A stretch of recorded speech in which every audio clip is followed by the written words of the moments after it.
It's delightful to see such a nice large group here today, and thank you very much for coming in. And this is really a remarkable opportunity today to have Maxim Atayants here. And he tells us that, I know he's a jet setter, but he arrived yesterday from Russia and is going there tomorrow. So not even time to not any time to bask around in our beautiful sunny weather here in the middle of winter. But thank you again for being here, and Maxim, thank you so much for visiting. We first met in St. Petersburg many decades ago, I'll just say, with a wonderful coming together of a number of institutions, including the architectural school in St. Petersburg, but also the Prince of Wales was actually coming for an official visit to St. Petersburg and elsewhere. And then too, Notre Dame was involved, as well as the school locally. And this was a tremendous beginning of about a 4-year relationship, which culminated in a period during the summertime of about 2 months of architectural students, both from St. Petersburg, of course, but also a group of 4 from here, Notre Dame, and also one person coming from the Prince. And so that was a marvelous kind of charrette, and certainly from the point of view of people's coming together from different cultures in terms of generally, but also in terms of architectural approaches and so forth, created a really rich result from that aspect. Summertime, absolutely beautiful, as well as marvelous buildings that I'm sure we'll be hearing about today. I just really want to thank you for coming here. I know the jet lag is going to be great in 2 days. So in any case, it's so kind of you, though, Maxim, to be here with us, and we just can't wait to see these marvelous works of art that you've been doing.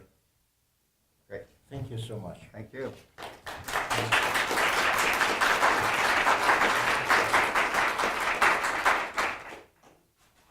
I would say that the weather here is definitely Russian-friendly. Well, and for me, this opportunity is important because I know pretty well the Roman department of your school, and I used to be a member of jury there, and I did some lecturing.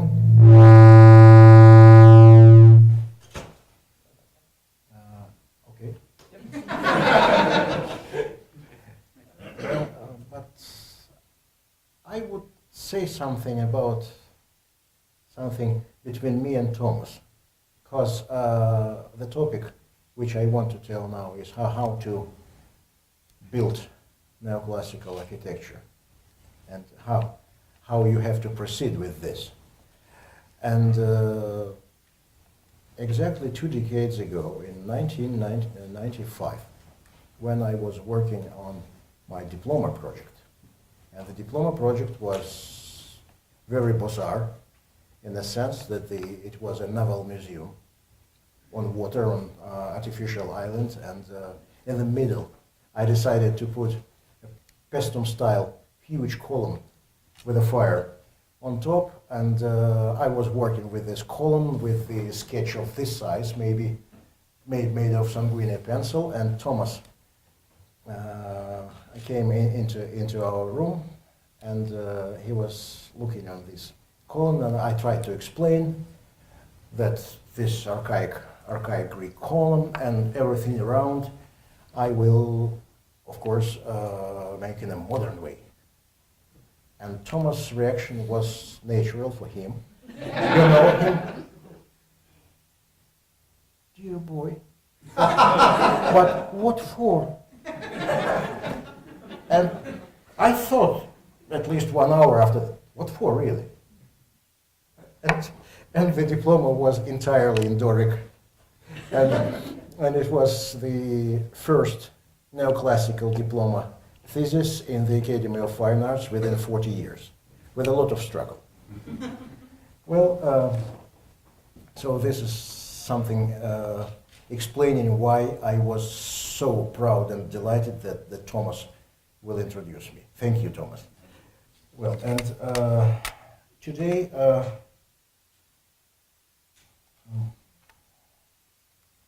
what I would briefly show you some my earlier projects, because if you want to start your architectural activity in neoclassic,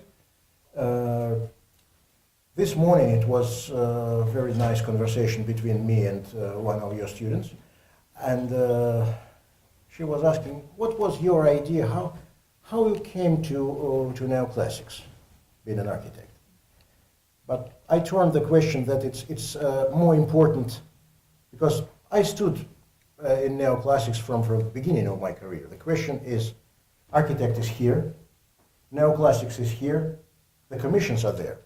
How to join this?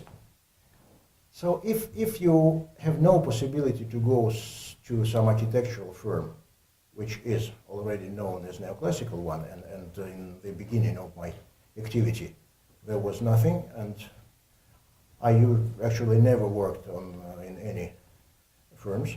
So it was necessary to start with a small private commission, some private houses, some smaller or bigger, because for private houses the market is wider and it's possible to start this way. This is obviously not a small house, of course. And so this is the some part of elevations. It is situated on the slope. You can see different height of it, and there are some detailization because it was built. And you can see that I was fond of possibility to make a lot of neoclassical details. Well, with some young enthusiasm.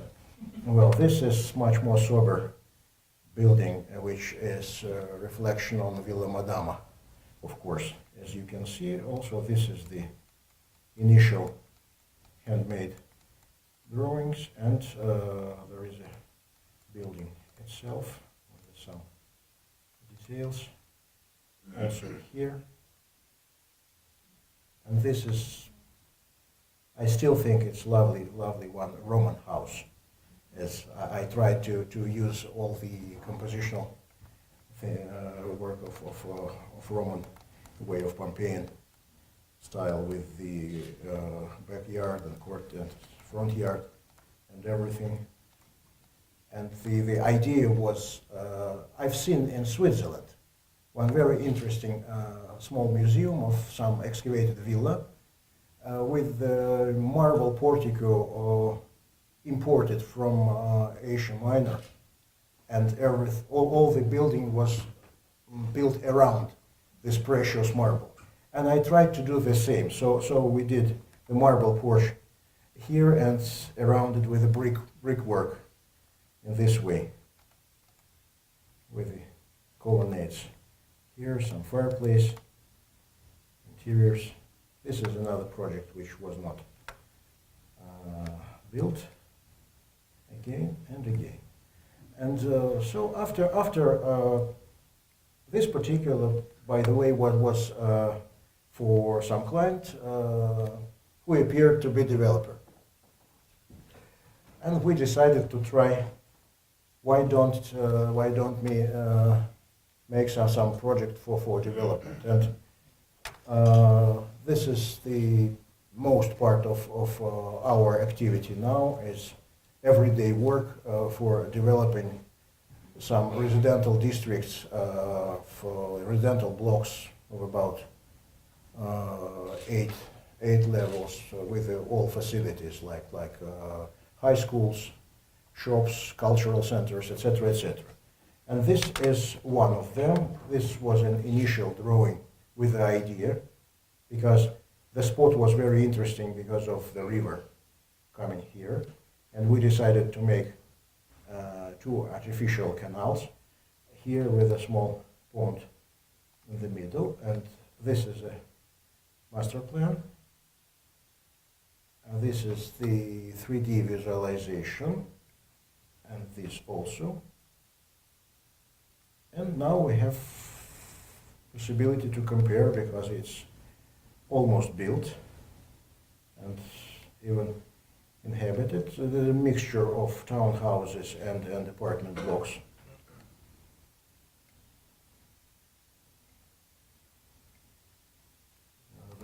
Here construction is still continuing. And this is the riverside of this block. This is the courtyard of the high school there. So this was something brief about the development projects, and the big important project which we were busy from 2010 until 2014, we made a project of one of Olympic villages. So it's a mountain ski resort, actually, which was intended to use as a media village during the Olympic Games in Sochi. And by the way, it's again initial sketch of the idea, how we thought about that. It's interesting. What was the reason for clients to ask neoclassic architects to do that? Because, of course, they started with modernists. But the problem is that, okay, let's say we can imagine a lot of well-done, masterfully done modern buildings. But what they cannot do, they cannot produce a continuing city fabric. Because modernism is something which has nothing to do with urbanism. And if they want not a number of buildings, but resort, they asked us to do, and they realized that if you want to obtain a classical urbanism, columns, go there. So that's the way, and this was the initial idea, and it's very difficult spot because the height difference is more than 150 meters, means literally almost 500 feet between the bottom and top of this, so it's very difficult, and the seismic danger was very high, so it was quite tough time, but this was again a part of conceptual drawings, and today I will try to show different steps of making project, because handmade drawings are very important, and 3D visualization are very important. So where is the balance? I will try to find my way and to show it to you. So this was the initial idea, to show the character, how we feel it should be. And here there are some, again, residential part, because there were 10 hotels, 4- and 5-star hotels, and some townhouses and apartment blocks. And also a gallery of fashion shops or something else like this on a slope, as you can see. And this is the something which was this photo was taken, say, 2 or 3 months before it was finished. But overall, you can see the overall impression. This is the main entrance piazza with an arch. This is the back wall of the small theater, which is built in the courtyard of the hotel, as you can see. There are some townhouses, another hotel, and this is another initial sketch. And here you can see the building which is important to balance this area, but slightly remote because it's the most fancy hotel they decided to do. And the idea is that in the same moment, it's a huge retaining wall, keeping the slope of this mountain, because this mountain consists mostly of mud and small stones. So it's inhabited retaining wall, actually. And I decided to reflect on Tiberius' villa on Capri. You will see how it was then. This is just, what is the challenge for any architect? Is to produce the idea and to keep the idea from the first initial sketch to the finalizing, to the building, because it's important for students, I think, because being in university, you usually think, and it's natural, that the result of your work is the presentation in front of your jury. So beautiful watercolor washing and plans and everything. But this is just the first step.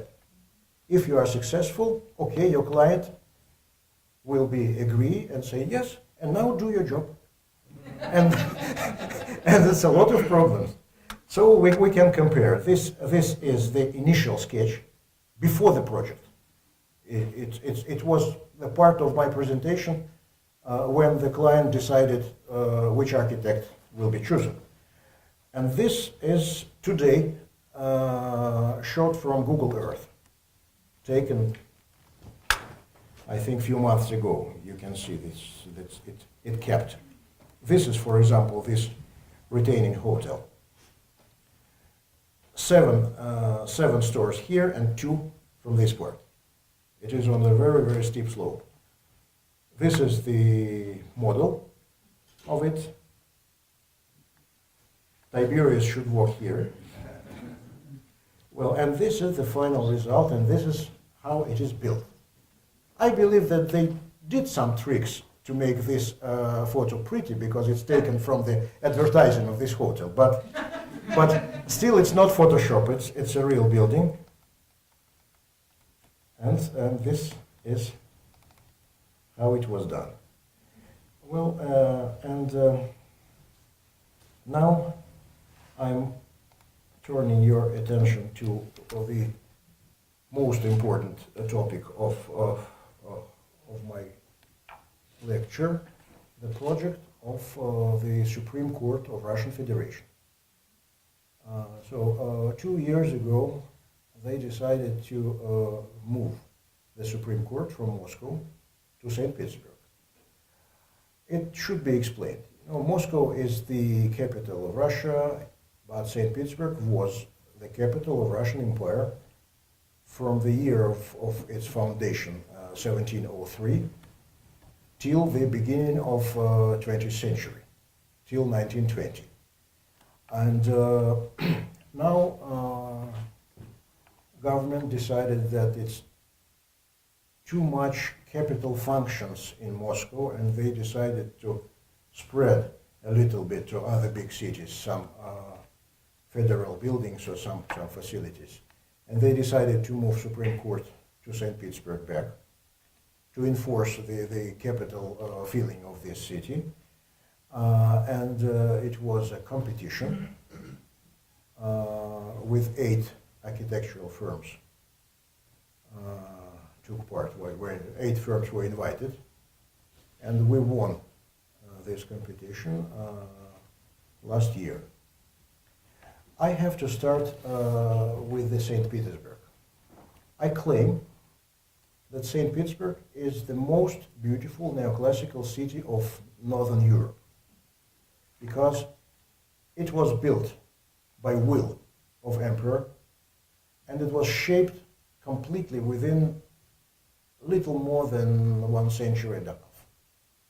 From the middle of 18th century till the middle of 19th century, in a perfect neoclassic period of European architecture, and the best architects from Italy, from France, from other countries and local Russian architects were involved in this work. And this is the image of the central space of St. Petersburg. The weather here on the picture is familiar for you. I think this is a river. This is the main imperial palace. This is Navy Admiralty. And this is the stock exchange building with the rostral columns, Peter and Paul Fortress. And so the development of this city was so perfectly done that the main square, main piazza of the city is not this one, is this water space. Because everything is arranged around it. And we can see that since this is the delta of Neva River and the Finnish Gulf of Baltic Sea is just next of this photo. So the grounds are boggy and very unstable. And the consequence, the result is that the character of architecture, not from the facade point of view, but from urbanistic fabric, is a little bit like in Venice, because the vertical dimension was limited by the ground stability, and the level of cornices usually it's about 21 meters. If I will number in meters, is it fine with you? Okay. Well, and so we can see that it's almost flat. First of all, the ground is flat. River is flat by physics, as you can imagine, and the roof level is almost flat, with very important exceptions. Domes of the churches. You can see some of them. This, and others. And this is the character.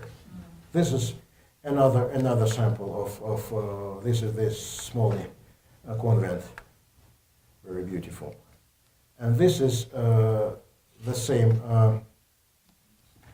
imperial palace and the palace square with the huge granite monolithic column of the size of Trajan column here.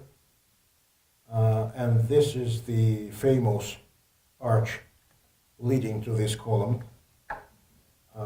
This is work of a Russian of Italian origin. He was actually born in Russia, Carlo Rossi, of about 1820s, Empire period. This is the shot with the same group of Apollo and horses and another church. This is just another silhouette with St. Isaac Cathedral and this column. Again. And this is important shot because the very character of this city is visible here. This is a photo of my friend, of excellent architectural photographer. And this is St. Petersburg too. Just maybe 1.5 kilometers from the previous photo. So this is a contradiction of nowadays, which we can find everywhere, even in Rome. We have this mess with the Arapachos building, etc. So, and I'm wondering what was changed in the mind of people, because these two buildings were built, I think, 45 years are between them. This is 1950s, the entrance to subway station, and this is something of 1990s. It looks insulting for me, between this. Again, and again. How beautiful is this? Well, so the most dramatic, this is my own shot.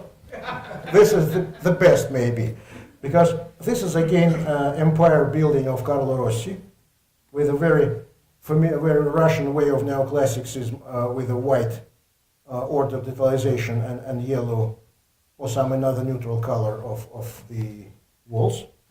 And this was just simply attached to it in 1960s.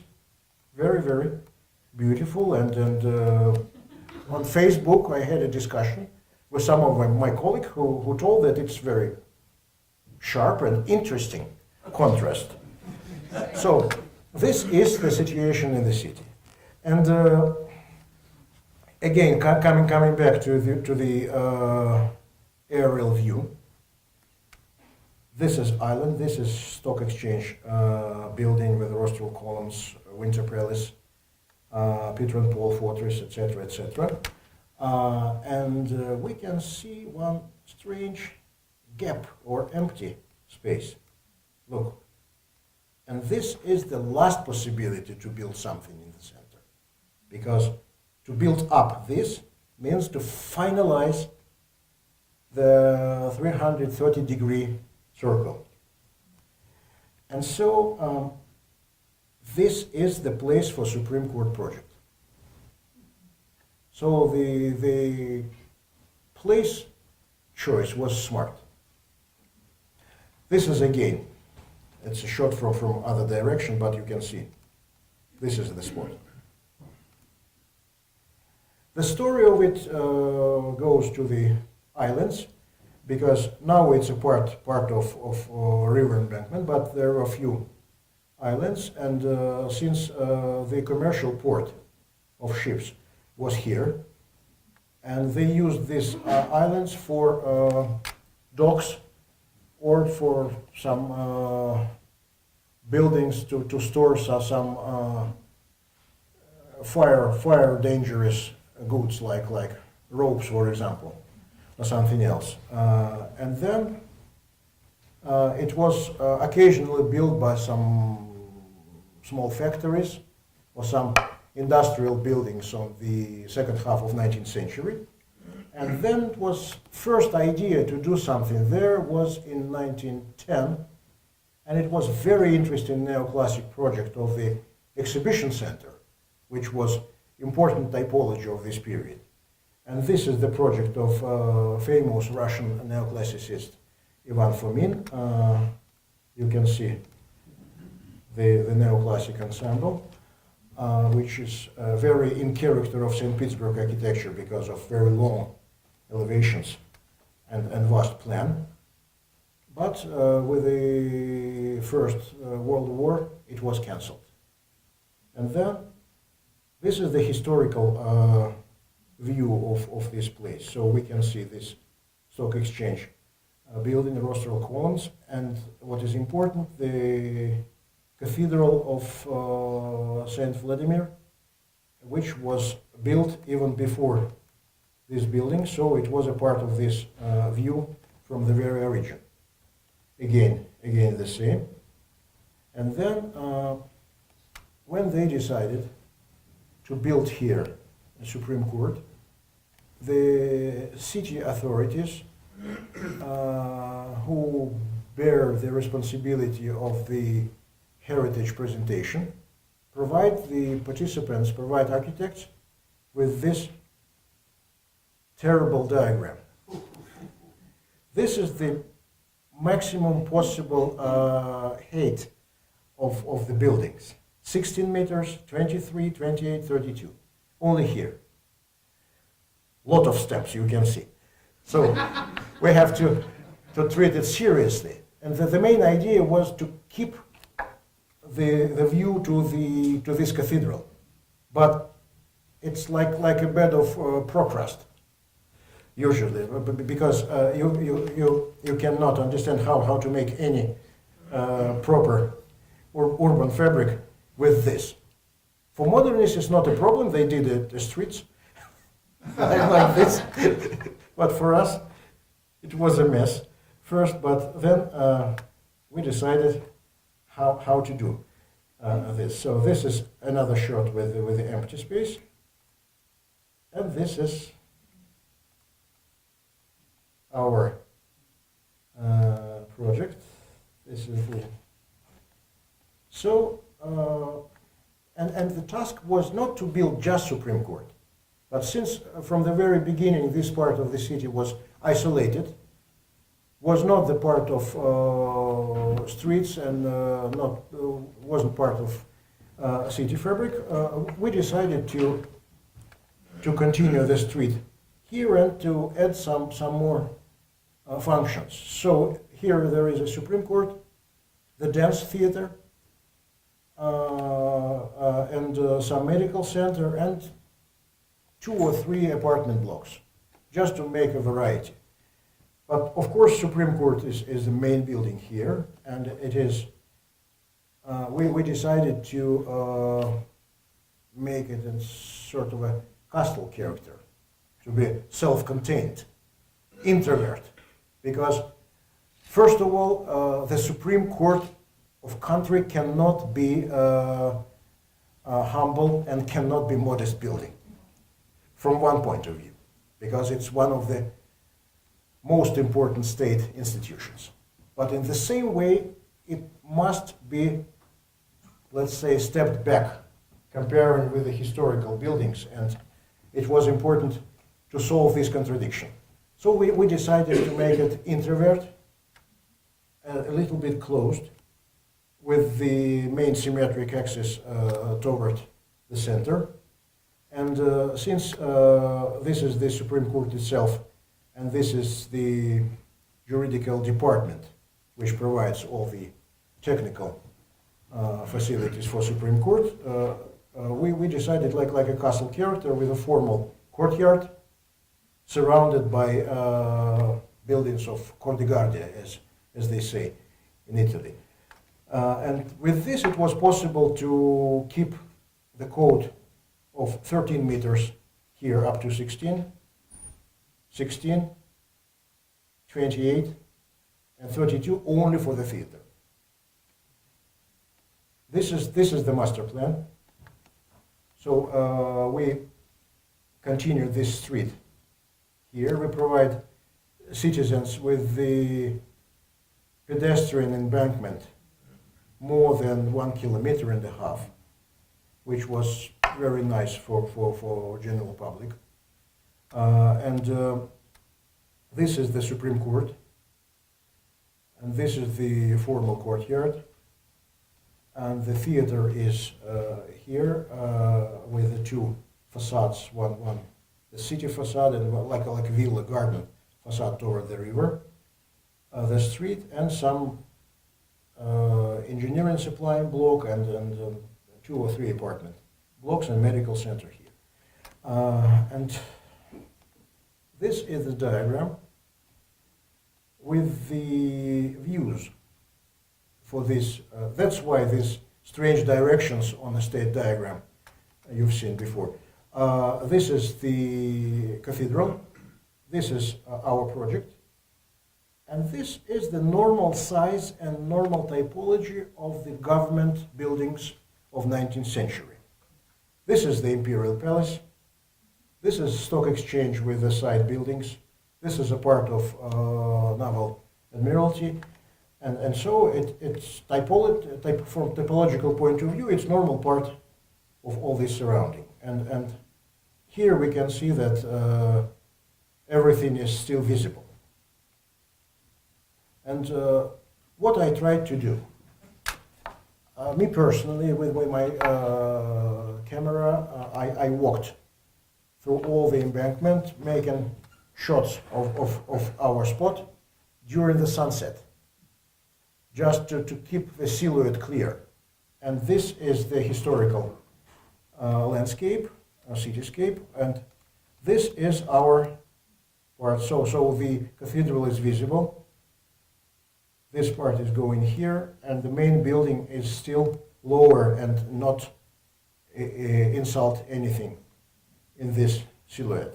This is just a part of the same photo. And the same when we can see that even from the bridge, it's not affected. This is, by the way, is an illustration why it's so good that we have a possibility to make a 3D visualizations, because here this is the perfect proper use of it for not just to sell something to client, but to understand by yourself, is your work proper or not. It's just, and it is clear. And this one, this set of pictures was among the most important when the decision was taken in our part. So this is the view from the other embankment to the complex, and this is the closer view from the bridge. Again, this is the main entrance, so you can see that the building is not aggressive, because it's big enough and it's vast enough, but it's not aggressive because it's a little bit closed. And all the pompous impression is kept for the main arrow, like symmetrical. You can see now that this is a state building. And if you will come, the next is this, with a framed view on the main porch. And again, coming further. And this is the view on the opposite direction from the building to the city. So we have a beautiful framed view to the main space of St. Petersburg. And this piazza will be available for the general public too. This is a part of elevations from the street with the main entrance. And this is the embankment view of the Supreme Court complex. And this is a part of panorama. I would explain something a little bit about that if I have time. But by the way, in my itinerary, it was written that I have 1 hour. And we have 15 minutes more. So, could you give me a possibility? Because with this amount of water, I can speak within hours. So, it's if you will give me a little bit more. Okay. I will try. So, the character of Russian neoclassicism of 19th century, or the second wave of neoclassicism of 1910s, was very specific because it was not, even with a lot of Italian architects, but it was not affected mostly by Italian architecture, some sort of Palladianism, but also by French architects of French Revolution, like Ledoux, for example, very abstract, very geometric and very pure version of classicism, which goes quite far from Vignola textbook, for example. That's why we can see that it's really cubes, volumetric values with the loggias between, etc., etc. And I even decided to use an even number of pilasters here. And since I'm a professor of classical antiquity and especially concentrated on Roman provincial architecture within 2 decades. And after this picture was published in internet, one of the best comments was, these modern architects are so stupid that they even don't know that it should be even number of columns. Well, but there is no entrance here. It's just something to arrange and this to reinforce the power impression of this. Even the order itself is very archaic, and I will further tell you something about this. So, and here also, you can see 7, like in Pestum and Basilica in Pestum, for example, or some other samples. And with the these rustical blocks to connect these doubled columns, and this goes again to French tradition of bazaar projects of prisons, for example. It's a serious building, after all. Well, and then after the Supreme Court building, we can see the theater. It is quite far from the river, but since it's flat, it appears immediately even with the water reflection. And coming to the theater, I will just show you that this is the garden, and it's without trees just because it was intended to show architecture here first. And this is the street we are producing with these buildings, with the triumphal arch, which is leading to this pedestrian embankment. Well, and the theater building is here, and we have this for the ships to come and to use this way too. This is opposite view with the main entrance. And the trick here was to use the same base with the arcades here to create a porch. You know why this is a trick, because it's too wide a space between columns. So we decided to do this in the way to use. This is not a mistake, by the way. This is just the project of the same theater by some of my competitive architects. Imagine, for this place and for this surrounding. And I'm still wondering how they decided to keep this from structural point of view. I don't know. But this is from their point of view, this is a friendly view to the cathedral. Okay, coming back. So this is our theater, and there is some problem that the height of the theater is strictly limited by 32 meters, and it was technically possible to make all the stage engineering things there, but it was a little bit not enough to create a traditional shape and traditional silhouette. So we decided to move this box toward the facade, and it seems like it's further but higher. So the sort of trick with a Pantheon-like double triangular, as you can see. And since it was necessary to work on the theater and on the Supreme Court in the same time, the same place, the same style, but it was necessary to provide a different character. So I thought that if this is just a box with the walls arranged with the classical pilasters and arches, so I decided to use here the most open character of architecture, which modernists usually say that it's very important, that it's difficult to understand when you're outside of the building or already inside. So we did the same with the classical paraphernalia, with this providing smooth way inside the building. You can see, so to reinforce the level of columns, we used this, but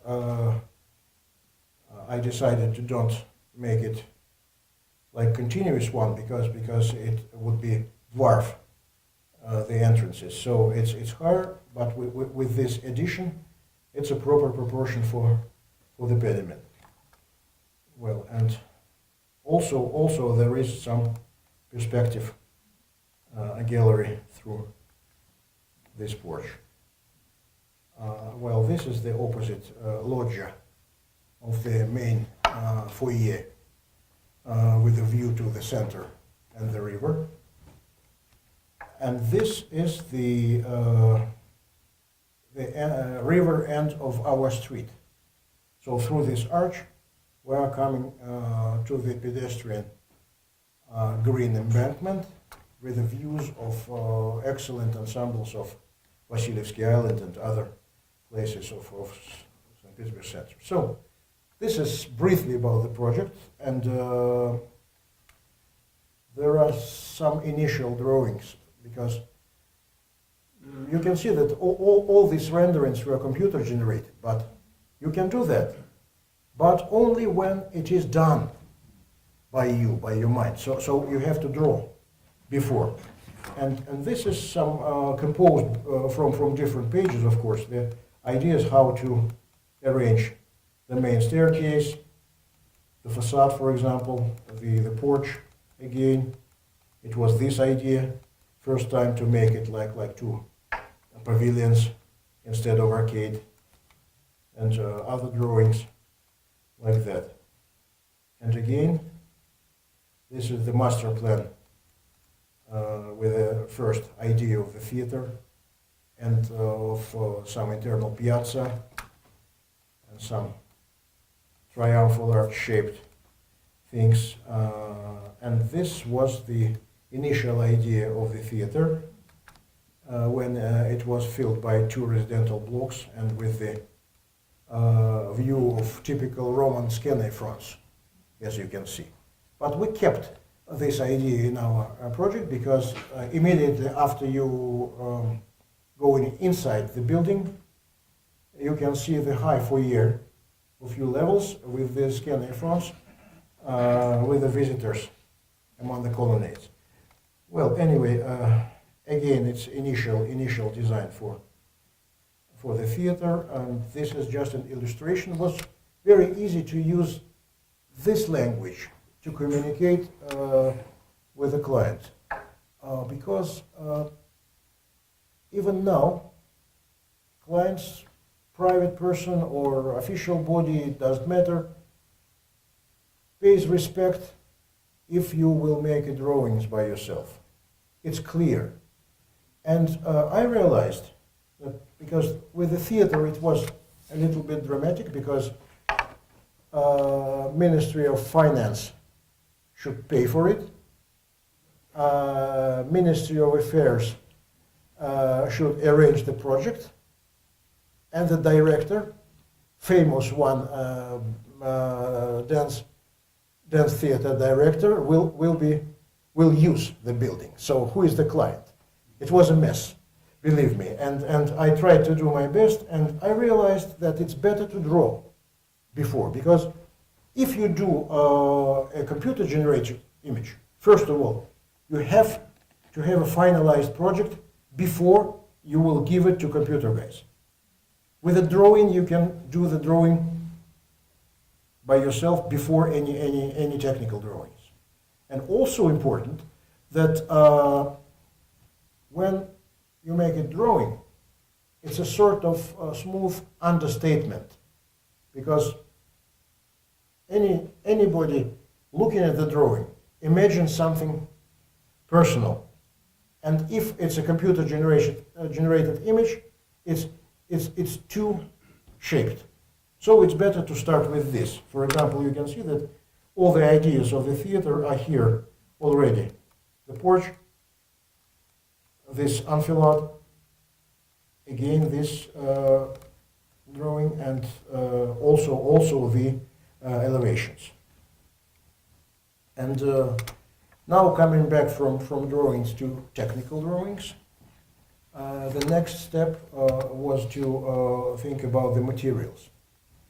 And paradoxically, the main neoclassical buildings of St. Petersburg were built because it was necessary to do it fast.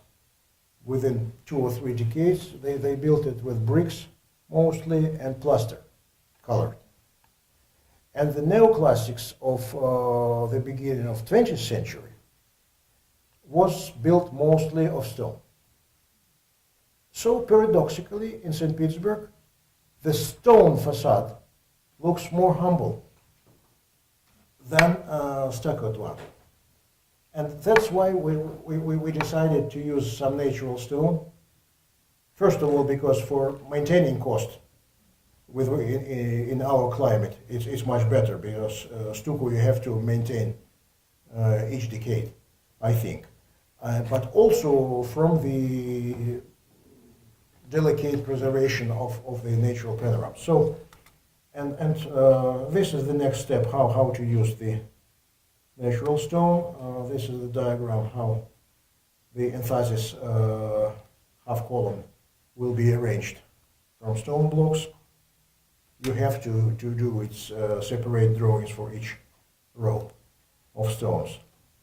The same about the arch, the thermal windows, keystones, and this is a diagram how the facade should be arranged in technical terms, because we still think that, we still hope that it will be possible to use a solid blocks of stone. It's about 7 centimeters like this thickness, to be self-bearing, not just glued to the wall, but like an external part of the wall. And this is the diagram how it should be done. Well, as for the particular way of Doric I used for this building, it's very, very pronounced. Maybe even a little bit bizarre from the first glance, but this is the again some details you can see. Finally, we decided to make columns fluted and to use bronze for the leaves and folia of the Corinthian capitals, just to make a distinction between our building and some too heavy and even dumb buildings of 1950s. Well, and as for the corners, it's like this with the rustication here. Again, this with the windows between 3 leaves, as it should be sometime. And this is a source. Not exactly the source, but the something I told you a few minutes before about Ledoux. This is the famous barrier in Paris.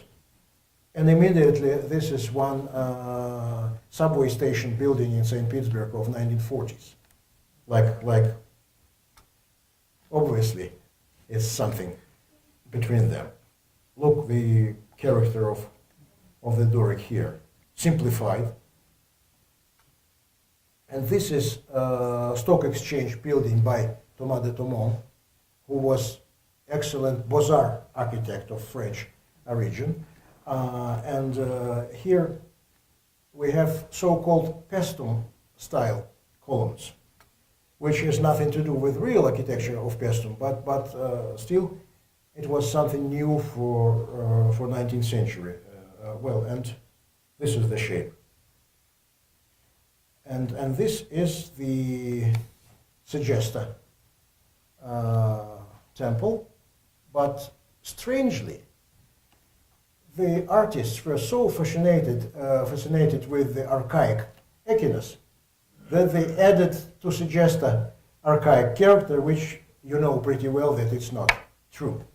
But this was the only available source for him. And so we can see the rostral columns of the same order. And this is a very powerful interior of the 20th century neoclassics. It's almost grotesque, but very powerful character. That's why, and also this, and this, and this. So it's pretty inside the local tradition of this archaic Greek within neoclassics. Well, and this is Paestum, as you can see, and this is my drawing as another source of inspiration, if it's possible to say. And this is again. And this, if you want to see original, you have to go just 20 meters to the left in the office. And to finish this part of Supreme Court, I find occasionally this photo. It was done in 1995, 2 decades ago. It's maybe difficult to believe, but that's me. And this is Paestum. And I changed more than Paestum. Well, and since on this photo, I am just immediately after my diploma. So all architectural activity is in front of me, and my age was more or less like yours. So with this, I wish you to work, and I wish you to do your best and to build and to create some beautiful world around you. But if you think that this is a final part of my lecture, it's not. If let's say, because I think so. 10 minutes more, or it's fine. Okay, I promise. Just one very small building. So if all this was about the normal architectural activity and normal and big commissions and some vast projects, now as a final part will be something completely opposite. And it will be very, very personal story. Let me do this. This is a biblical mountain of Ararat, and I am of Armenian origin. So, and one of the best things of this small nation to the World Heritage is the medieval church architecture, like this, for example, or this, or this, or this, and this is also looks like normal archaeological site. This is the village of my origin, which 25 years ago was full of joy and inhabited. After the Soviet Union disintegration, on the borders of former Soviet republics, there were a lot of severe ethnic conflicts, and my village was totally devastated, burned out, and destroyed internally. Well, and coming back there in 2011, after a long time, my idea was just to maintain the cemetery, because all the tombstones were turned round, unfortunately, and should. Being there, looking at this, I decided that it's necessary to start with a very strong gesture, not just for some economical things. So I decided to build a small church, because it was the way to take people back there. And so this is me working around, and then I started to make drawings without anybody permission, without asking anybody, because it was my business. And this is some of initial sketches, like this, for example, with a plan and some volumetric things. To build a church, it's not so easy, because there is no function, literally, just one room. But it's architectural. It's something important. So, and finally, it was started to be shaped with all these diagrams and moldings, etc., etc. And this is the elevation and section already computer generated, and plan. And this is a scale model, as you can see. By the way, even with all these computers, the physically existing scale model is still attractive.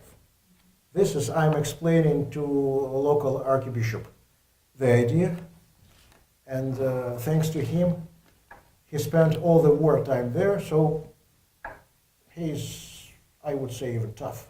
He said, okay, tomorrow we will go there and we'll consecrate the place. It was first time I met him. Well, and it was tremendous sin with this all my family, and he in all his paraphernalia, and he told me, okay, put your model exactly where the church should be. We will do the job. Well, and then it was a construction process, and it was very, very difficult, because I decided that there will be no compromises because of technique and materials and everything. It means that I decided to use not a constructors, but a team of highly skilled restorators of medieval churches with a 20 or 30 years of experience. Only natural hand-dressed stone, lime mortar, no armature, nothing. And it was very interesting to follow the process. For example, here we can see the way how they did an arch with the wooden part, how they added a very difficult three-dimensional block of the circle window, this one, and this is a family supervising in the middle of the process. And from financial point of view, it was not easy too, because the place is devastated. Even to provide, I was acting as a developer, so it was necessary to make a water delivery available, electricity, power, and even the stone. There is a lot of careers nearby, but they are neglected. And so we decided to use the famous Armenian tufa, but it's almost 350 miles one way. And so it was about 20 big tracks with a stone. And 1/3 of this way was ground, not asphalt. That's why it was difficult. And this is a view from the scaffoldings toward the landscape. This is again the middle of construction, and this is my elder son who is working with my friend blacksmith making a cross for this church.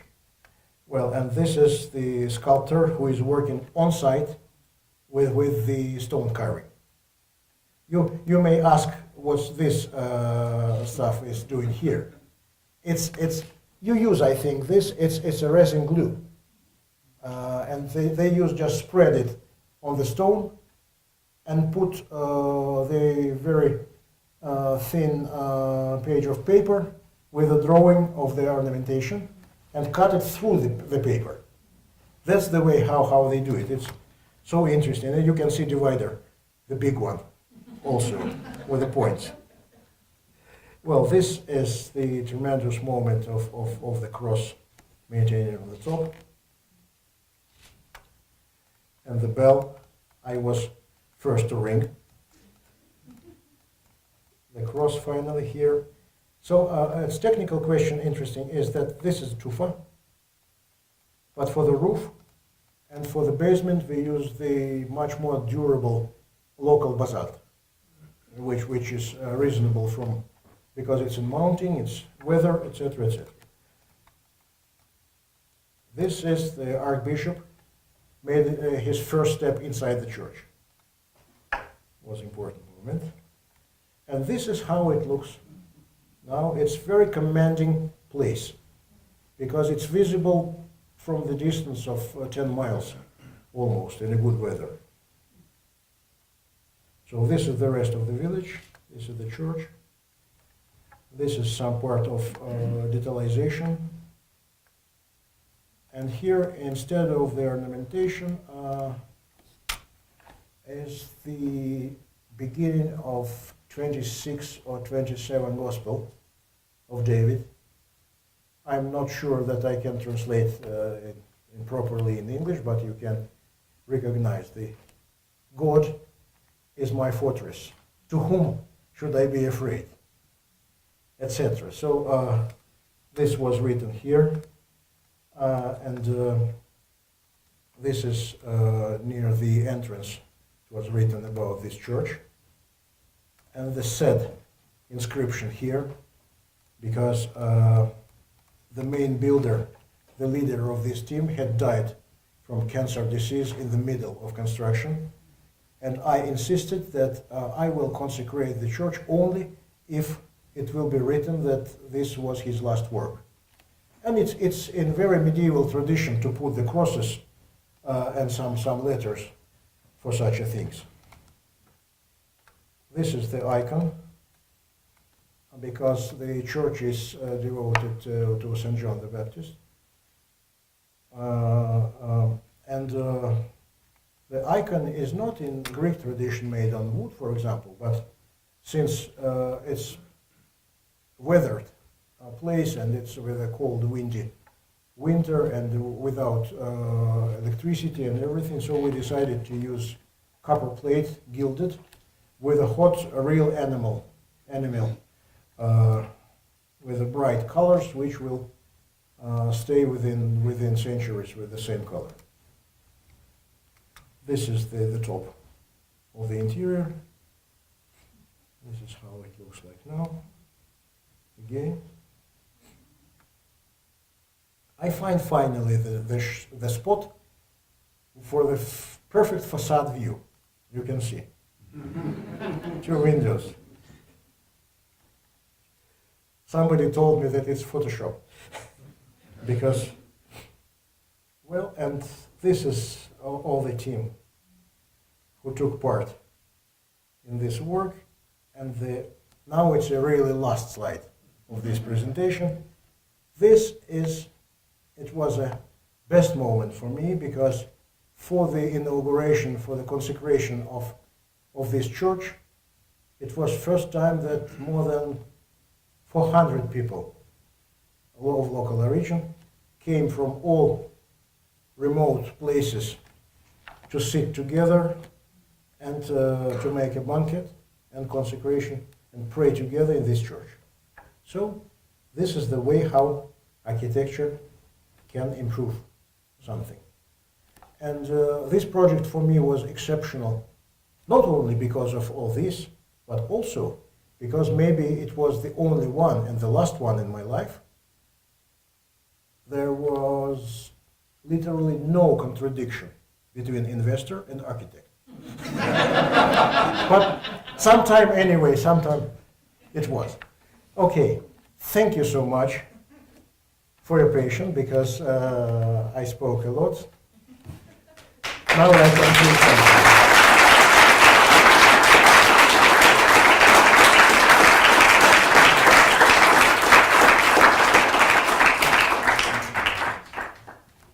If you have any questions, I'm here.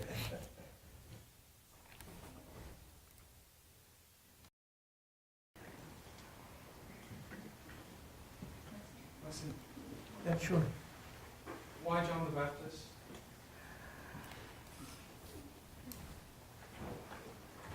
First name of my grandfather. That's easy. Investor's decision. Why a great lecture, great drawings and photographs and buildings. Why were you chosen to win the Supreme Court competition? The story is that citizens of St. Petersburg are, even roughly say, fit up with the modern architectural interventions, because usually modern architects wanted to parasite on the historical famous context. They put a very, very bad new stage of Mariinsky Theater, for example, with a Diamond and Schmidt Canadian firm, just a supermarket-shaped building, etc., etc. And so when it was choice between 8 projects, 6 of them were modern, or modern is better to say, and 1 was neoclassic. But you know, it was neoclassic which was done not because the author decided, but he was smart enough to smell that there is a demand. But you can imagine how looks like neoclassics made on demand. You can imagine. So, and another important point was that we were the only team who kept all the code demands. And of course, all the year after the competition was very, very difficult for me because my colleagues were furiously jealous, first of all, because this is the last possibility. It's like a last stone on the vault to finalize everything. Because was the only window to build something within century, I guess. And also, it's a vast project, and it's for business. It's important. Also, so they were very jealous, and a lot of journalists were against this, and citizens were really so afraid that they prefer to don't build anything rather to build something. So for me, next step was to work with journalists, with the city protectors, with the city protector communities, which are very strong in St. Petersburg, etc., etc. And from the point of view of the members of Supreme Court, the natural taste is classic. Not say sophisticated, but normal taste of general public is tradition, as we know. And so it was, the jury consisted of 21 persons, divided by a few groups. Official bodies, members of Supreme Court, some members of intellectual society, like, for example, the director of State Hermitage Museum, or such, and of course some architects, 6 of them, and the 6 architects consolidated to vote against my project. Of course, but unsuccessfully. Well, that's story shortened. What will happen to it? Well, now we are working, and they want to start the construction on site within 1 month. Wow. And I think if everything will be okay, it will occupy like 4 years. Yeah. I guess so. Wow. Great. Is the whole project being built simultaneously, or will it be in? Simultaneously, because it's impossible to act as a Supreme Court if you have a construction yard next to you. The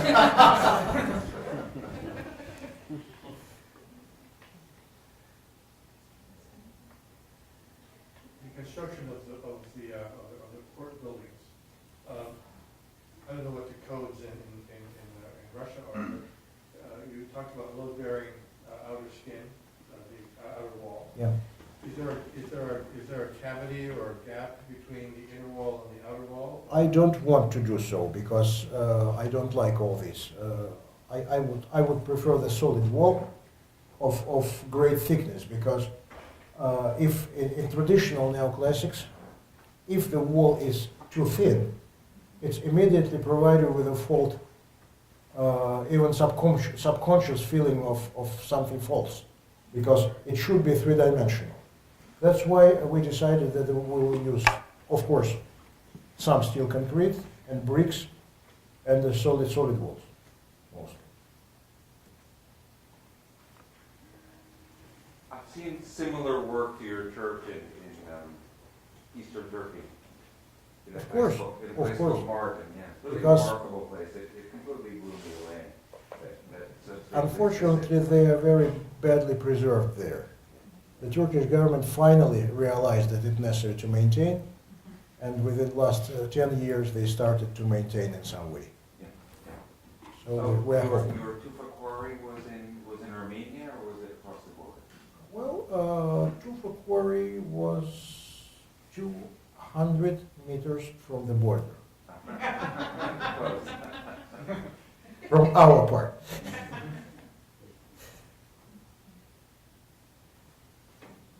Could you just tell us, I know it's a big issue, but in terms of the potentials or the existence of young students of this generation here, is there something like that going on in Russia in general? Well, the situation in Russia is, as far as I can understand, is more or less like here, not as in Europe, because here architectural society and society in general are tolerant If you are an architect, you want to build neoclassics, okay. If you will find client, why not? Just do and build your strange Corinthian shapes. Well, in Russia it's the same. Not in Italy or France, where the classical architecture is literally tabooed, because anybody who will build in a serious way some arch or porch will be eliminated from any professional society, professional press, and everything. So it's in Russia, as in States, it's easier. It's still possible. Until you won the competition for Supreme Court.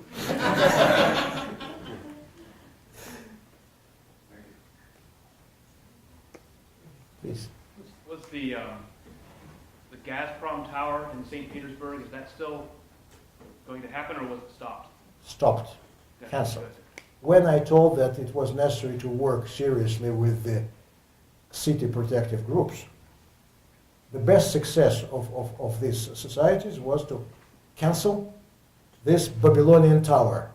Because to understand something about this Gazprom tower is just to read Bible line by line. It was just a pride of somebody with the same result.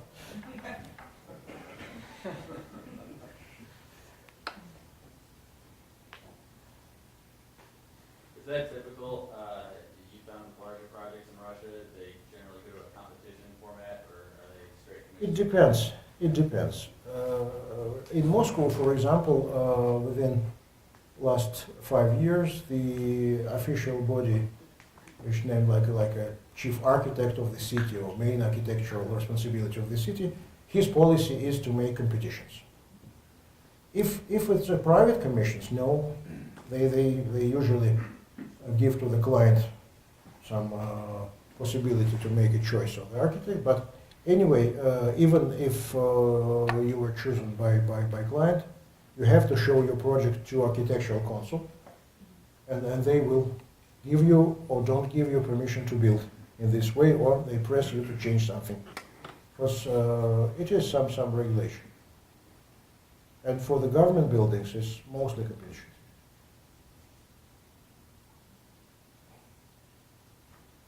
Okay.